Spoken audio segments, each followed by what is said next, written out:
Well, the latest now on another big international story that we're tracking for you. Firefighters in Australia are gearing up for a grueling weekend ahead as the country's bushfire emergency is set to further escalate. Australian authorities are urging thousands of people in the states of Victoria and New South Wales to leave their homes and seek shelter.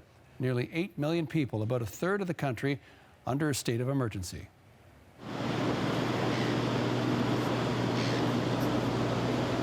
The Australian Navy is in the process of rescuing thousands stranded on the east coast. Soaring temperatures and wicked winds expected to make already difficult conditions even worse and increase the threat to the millions of civilians and thousands of weary firefighters in the zone.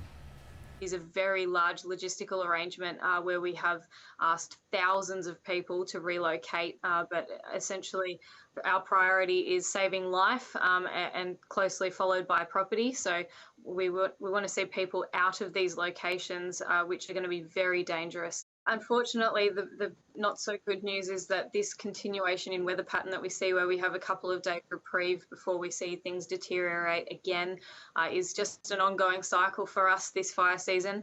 And until we see significant rainfall in the vicinity of sort of 100 mils or days of rain, we're going to see this continuation in that weather pattern, the continuation in the threat to communities, and these fires will continue to burn. So we're prepared for the long haul. We're only sort of halfway through our fire season, and we're certainly praying for rain.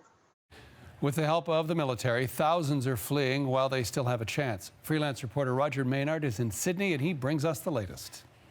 Yeah, John, literally thousands of people have been driving out of the fire zone today for the past 24 hours, really. And that's led to long lines of traffic trying to get out up to Sydney and across to Canberra.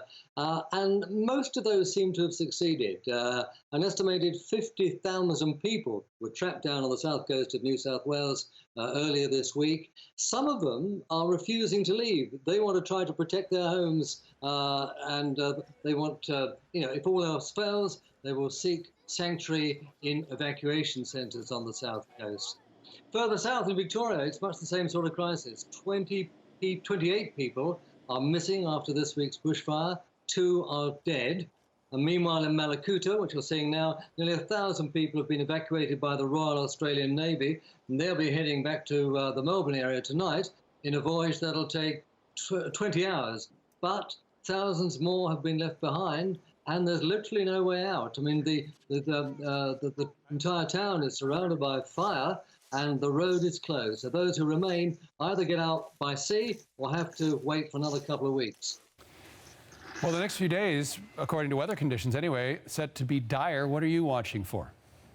Well, I have to say, John, there's a real sense of foreboding here in Australia today as people prepare for what looks like horrendous weather conditions in the morning. There are very real fears that major fires could break out by breakfast time and come lunchtime, when the temperature is forecast to hit about 45 degrees centigrade. It could get out of control completely.